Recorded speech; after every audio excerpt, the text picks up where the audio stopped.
Hello everyone, and it is Ken coming to you not so live from Reverend Guitar Circle Ranch here in sunny, beautiful Toledo, Ohio, where I still have Andy Martin. Hey there. Reverb. Here he is.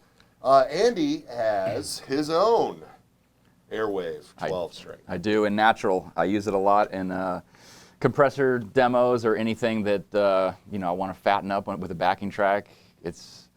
Amazingly, I haven't had an electric 12-string in any demos before that. How did that happen? I guess I just didn't find the right one. You know, the electric 12-string is a tough one. Yeah.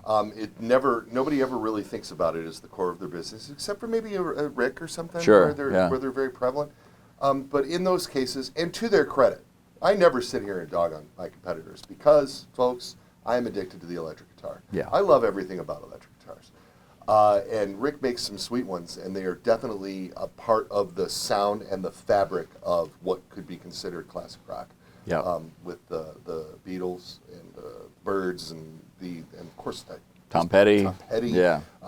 But the string spacing on them is very narrow, and they have a tendency to be very difficult for modern humans to play, which is cool because in one respect, I think it's really neat that they've been making guitars the same way for Yeah. I mean, it's cool that their homage to their history rivals. I mean, it's such a classic sound that I think Absolutely. They realize they have a special recipe they don't want to mess with. Yeah. And other companies, the 12 strings have a tendency to be an add-on.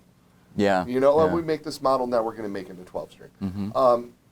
Not unlike everything, of course, that we do here at Reverend. When I talked Mr. Naylor into doing a 12-string for real, upon the request of Mr. Chris Funk from the Decemberists. Oh, yeah. Heading back to Portland. Yeah. Bringing all things home to Portland.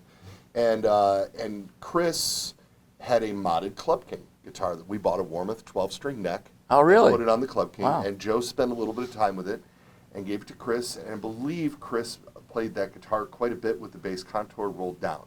On the 12-string platform, it was really boomy. And so Joe started thinking about it, and that got the wheels turning. Yeah. And Joe was like, "Here's how I do this right." And so what we ended up with is, of course, a chambered Carina body with a spruce top, like the 12-string, to get that twang, and keep that jangle in it. We extended out the upper horn rather severely so that the guitar balances well, because we put 12 locking tuners on the 12-string. And so this came out here to sort of balance the added weight. We found this really cool bridge that's made by Godo where 6 of the strings top load, 6 of the strings come through, and you can intonate every string. So this is something that you don't, a lot of very, very high-end 12 strings, the strings just run across the tune-matic, blows me away. Yeah. No, whereas this thing is not only does it stay in tune, but you can get it in tune to begin with. Yeah. And then we made the nut width wider so that guys with big old yam hands like me could even chord on it and such. That's the first thing I noticed. Besides the bridge and the obvious Reverend appointments like bass contour, the width was perfect for me.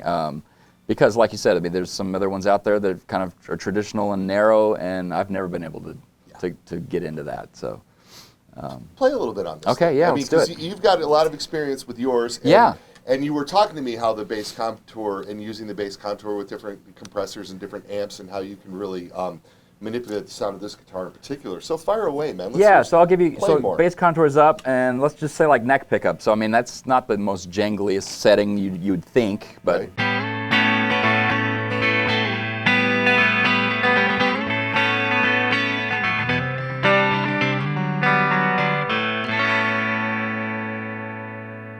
Still awesome sustain and everything, but so what I do is I have a compressor or a little bit of drive. I just roll back this bass contour until I get the jangle back, and again, I'm still on the neck pickup.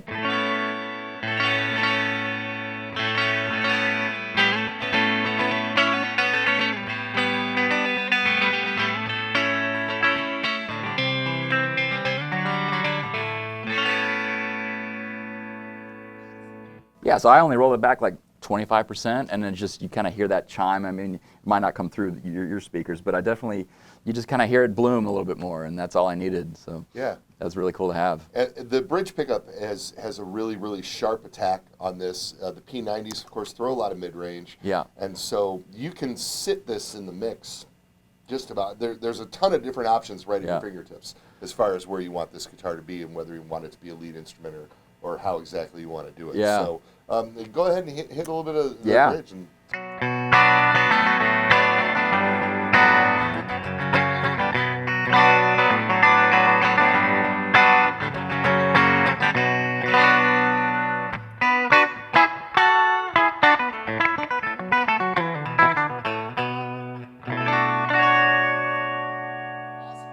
and look for Andy playing his natural one. I got over here the rock machine. This is the Sensei RA in Silverburst, because Silverburst.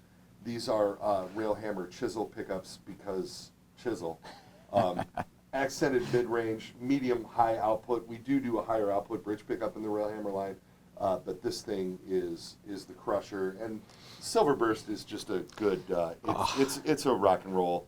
It's a rock and roll thing. Yeah. And you can really bring it with this guitar. I thought it was kind of a fun contrast to have something with that sort of spiky, aggressive mids playing over the top of the 12-string. I'm running through a little JHS Angry Charlie over here, and you can hear the attack and the sustain that's going on with this.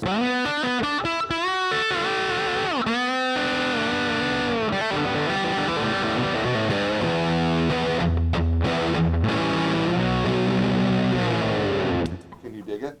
Who wants to hear me play? Nobody. I'm going to give this guitar to him. All right, let's do What do it. you think of that?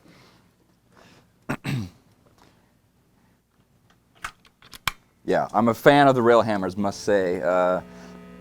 I got a set because you can buy them, you know, for your guitar. Yeah. And so I put them in a guitar that I usually tune down to C standard, and it's always there. It's always insulated in that way. And like you said, the you know, just the magic that happens when you tighten up the bass and you let the upper strings just do their thing and get nice and warm, and so it's just a cool balance.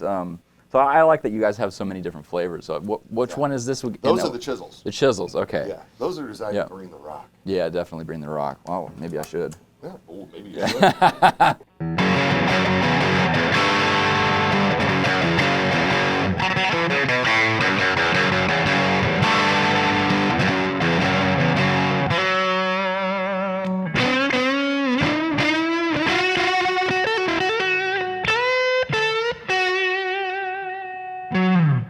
Woo!